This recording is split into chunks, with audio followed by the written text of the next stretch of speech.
Salut à vous tous et toutes qui regardez cette vidéo et qui faites partie du nouveau défi de groupe Eat Clean du 15 au 19 février.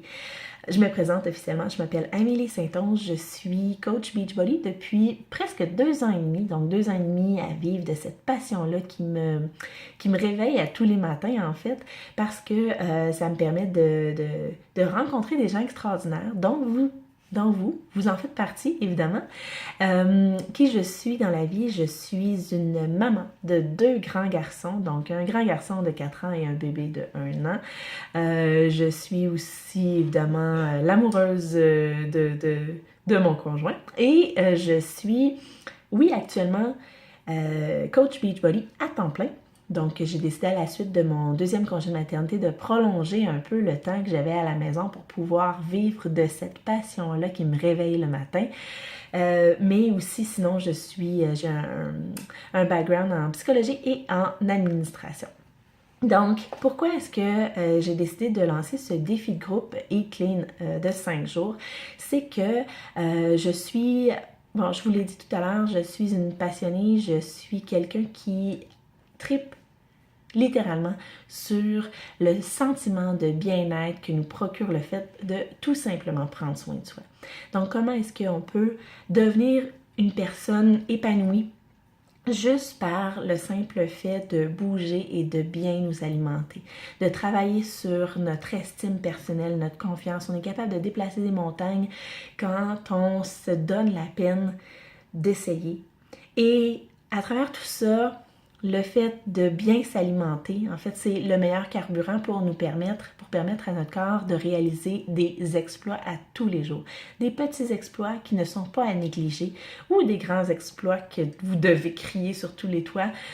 C'est important de vous assurer d'offrir le meilleur carburant à votre machine de luxe. Votre machine de luxe, c'est votre corps. Donc, c'est quoi ça, manger clean?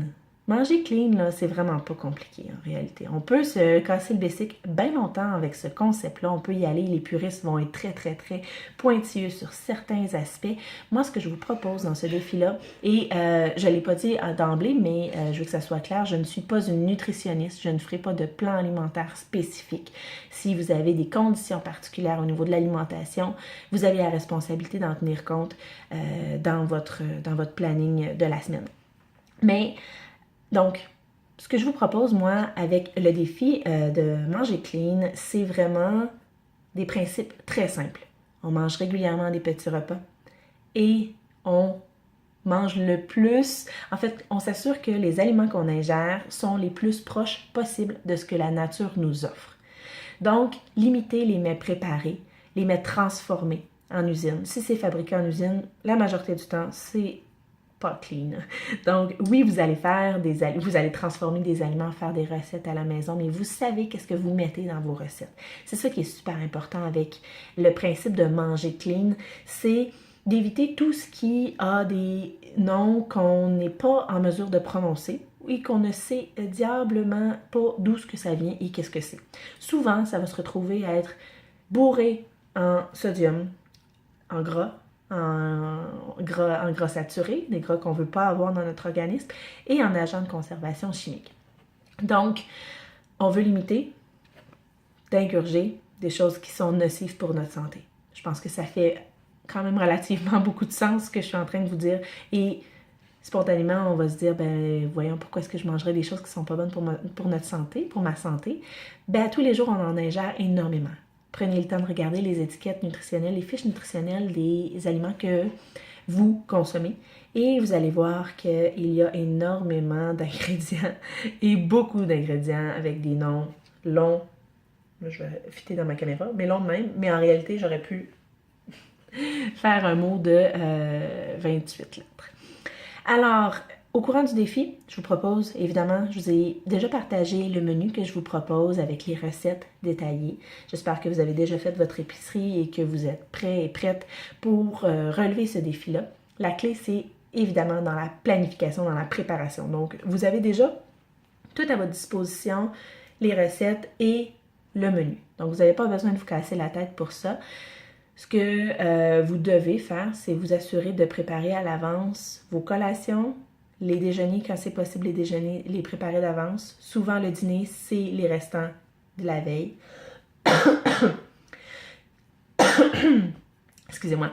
Donc, si vous prenez le temps de bien planifier, ça va être facile, extrêmement facile de relever ce défi-là. Vous allez devoir consommer beaucoup d'eau. Donc, assurez-vous de boire. Attendez pas d'avoir soif parce que le simple fait d'attendre d'avoir soif, quand on a soif, c'est notre tête qui nous envoie le message qu'on est déjà en processus de déshydratation.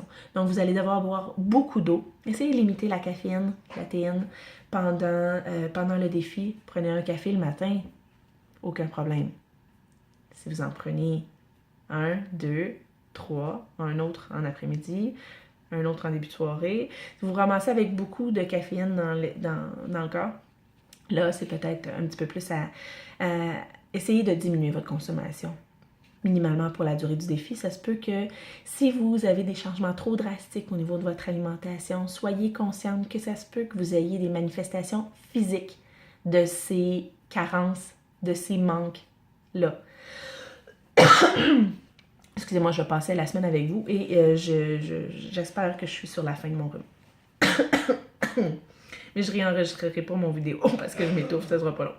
Donc, c'est ça. Donc, vraiment, consommez beaucoup de liquide. Et le meilleur liquide que vous pouvez boire, c'est de l'eau. Donc, et oui, ce que je vous mentionnais, c'est possible que vous ayez des manifestations physiques si vous êtes quelqu'un qui consomme énormément de café, ou vous buvez beaucoup de liqueur, ou vous mangez quand même pas mal de sucre, ou vous mangez très salé. Ça se peut que si vous modifiez votre alimentation, ou que vous ne mangez pas de collation du tout, que vous mangez juste des gros repas, essayez de manger de façon régulière, de manger de façon constante. En alimentation clean, on favorise le plus possible de manger de 5 à 6 petits repas par jour.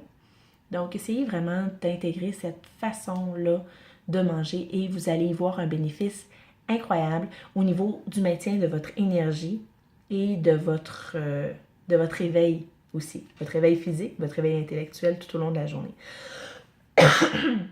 Pendant le défi, je vais aussi vous proposer, parce que, bon, on a du bon carburant, mais on veut quand même faire fonctionner ça, cette machine-là, de luxe, qu'est notre corps. Alors, je vais vous proposer des petits défis physiques. Je vais vous inviter à les relever et à nous partager sur la page du groupe. Je vais vous permettre, en fait, je vais débloquer l'option de publier sur la page du groupe et je vais vous inviter à vraiment nous partager. Partagez comment ça se passe vos journées. Partagez-nous des photos de vos repas. C'est pas parce qu'on a tous le même repas que notre assiette va tout avoir l'air de la même chose.